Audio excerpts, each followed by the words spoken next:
नमस्कार। विमानन की दुनिया में देखिए हर हादसा दुखद होता है, पर कुछ हादसों के बाद जो सवाल उठते हैं ना, वो सुरक्षा और पारदर्शिता पर गहरी चिंता पैदा करते हैं। हाँ बिल्कुल। आज हम बात कर रहे हैं 7 अगस्त 2020 की। कोझिकोड एयरपोर्ट पर air India express flight IX1344 का हादसा हुआ था। जी, वो वंदे भारत मिशन की उड़ान थी। दुबई से आ रही थी केरला और लैंडिंग के वक्त विमान रनवे पर फिसला और 2 हिस्सों में टूट गया। बहुत भयानक था वो। हाँ, बहुत दुखद। उसमें पायलट कैप्टन दीपक वसंत साठे और को पायलट अखिलेश कुमार समेत 21 लोगों की जान चली गई थी। बिल्कुल। और काफी लोग घायल भी हुए थे।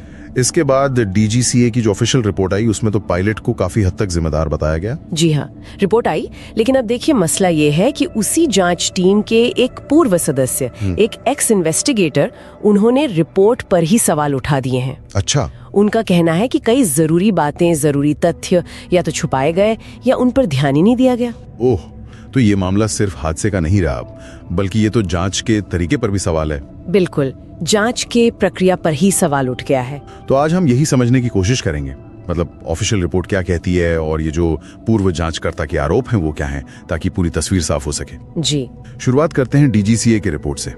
उसमें मेन पॉइंट्स क्या थे, किस बिना पर पायलट को जिम्मेदार माना गया? देखिए, रिपोर्ट का जो निचोड़ था वो यही था कि पायलट ने खराब मौसम में लैंडिंग का जो फैसला लिया वो सही नहीं था। ओके।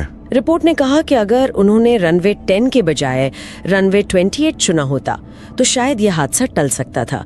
ये एक बड़ा पॉइंट था। रनवे का चुनाव गलत था और ये भी कि विमान ने टच डाउन बहुत तेज रफ्तार से किया, मतलब स्पीड ज्यादा थी, तो ब्रेकिंग के लिए जो दूरी चाहिए होती है वो कम पड़ गई। इसके अलावा रिपोर्ट में कोझिकोड का वो टेबल टॉप रनवे जो है ना, हाँ, जो पठार जैसा होता है जिसके किनारों पर गहरी ढलान होती है, बिल्कुल, उसको और खराब मौसम को भी मतलब सहायक कारक माना गया, लेकिन मुख्य वजह नहीं। अच्छा, तो ये सब फैक्टर्स थे, पर मेन फोकस पायलट के डिसीजन पर था। अब आते हैं उन पूर्व जांचकर्ता के आरोपों पर जो इस पूरी कहानी को मतलब एक अलग एंगल दे रहे हैं। उनका सबसे बड़ा दावा क्या है? सबसे जो चौंकाने वाली बात उन्होंने कही है वो ब्लैक बॉक्स डेटा से जुड़ी है। Black box, cockpit voice recorder. हाँ, CVR। उनका कहना है कि उसके आखिरी कुछ मिनटों का जो हिस्सा था, जो बहुत महत्वपूर्ण हो सकता है, उसका पूरा विश्लेषण नहीं किया गया।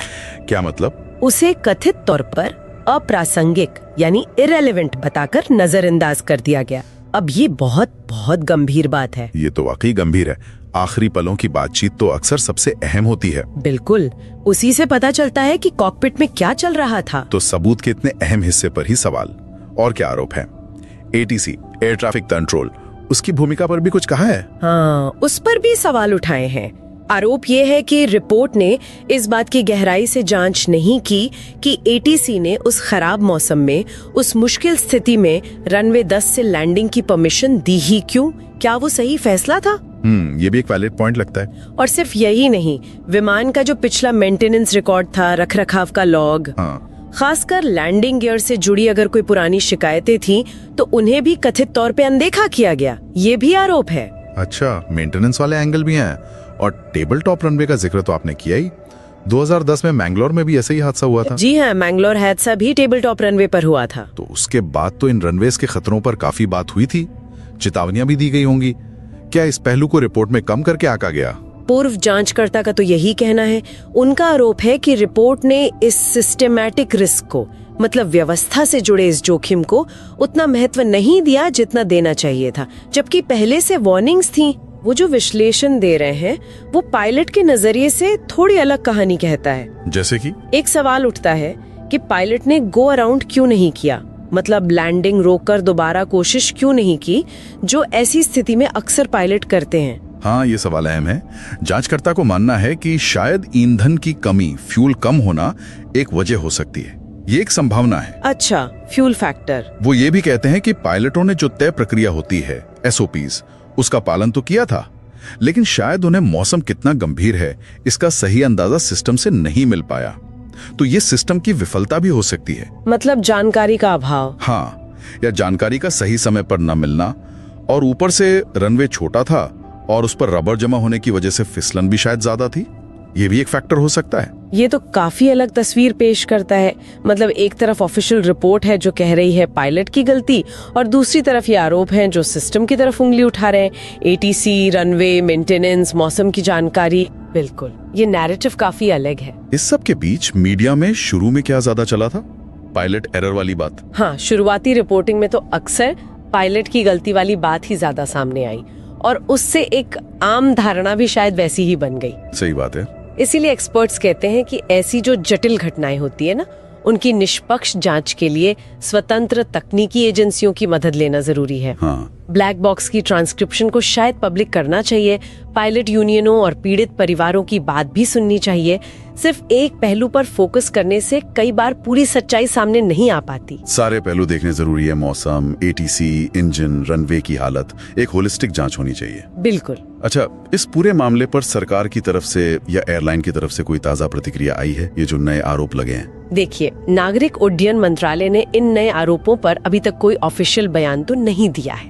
हाँ, एयर इंडिया एक्सप्रेस ने ये जरूर कहा है कि उन्होंने हादसे के बाद कई सुधारात्मक कदम उठाए हैं, जैसे रनवे चुनने के लिए बेहतर प्रोसेस बनाया है, टेबल टॉप रनवे के लिए SOP अपडेट की हैं, और पायलटों की रेगुलर ट्रेनिंग पर जोर दिया है। तो मतलब एयरलाइन ने कुछ कदम तो उठाए हैं, लेकिन जांच पर जो सवाल हैं वो तो बने हुए हैं। जी, वो सवाल अपनी जगह है। तो कुल मिलाकर देखें तो कोझिकोड हादसा एक भयानक त्रासदी थी, इसमें कोई शक नहीं, लेकिन उसकी जांच पर जो ये सवाल उठ रहे हैं वो विमानन सुरक्षा में पारदर्शिता और जवाबदेही के लिए वाकई एक गंभीर मुद्दा उठाते हैं। हाँ बिल्कुल, हमारे सामने दो अलग अलग नैरेटिव खड़े हो गए हैं।